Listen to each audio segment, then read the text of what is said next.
तीन दोस्तों की प्रेरणादायक कहानी, किसानों के संघर्ष और सफलता की दास्तान।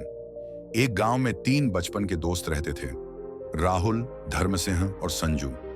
तीनों का सपना था कि वे अपने परिवार और गांव की स्थिति को बेहतर बना सकें, लेकिन उनके रास्ते अलग अलग थे। राहुल पढ़ा लिखा था और चाहता था कि खेती में नए तरीकों का इस्तेमाल किया जाए। उसने जैविक खेती, ऑर्गेनिक फार्मिंग, टपक सिंचाई, ड्रिप इरिगेशन और आधुनिक तकनीकों को अपनाने का फैसला किया। गांव के लोग उसकी हंसी उड़ाते थे, लेकिन कुछ सालों बाद उसकी फसलें दूसरों से बेहतर निकलने लगीं।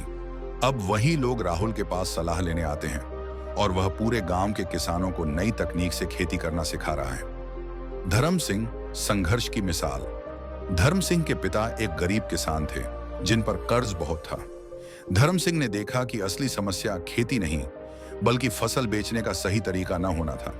उसने अपने गांव के किसानों को सीधे बाजार, डायरेक्ट मार्केट से जोड़ने की योजना बनाई, ताकि बिचौलियों का फायदा कम हो और किसानों को उनकी मेहनत की पूरी कीमत मिले। आज वह एक सफल किसान संगठन चला रहा है, जिससे सैकड़ों किसानों को लाभ हो रहा है।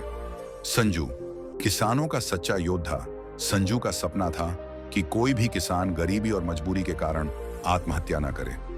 उसने किसानों की मदद के लिए एक स्वयंसेवी संस्था, एनजीओ बनाई, जो किसानों को कर्ज से बचने, सही बीज और खाद का चुनाव करने और सरकारी योजनाओं का लाभ उठाने में मदद करती है। धीरे धीरे उसकी संस्था ने कई गांवों तक अपना काम फैला लिया और अब वह हजारों किसानों की आवाज बन चुका है। निष्कर्ष, राहुल, धर्म सिंह और संजू तीनों ने अपने अपने तरीके से किसानों की मदद की और गांव की तस्वीर बदल दी। उनकी कहानी हमें सिखाती है कि अगर हिम्मत और लगन हो तो कोई भी बदलाव ला सकता है। संघर्ष से ही सफलता मिलती है।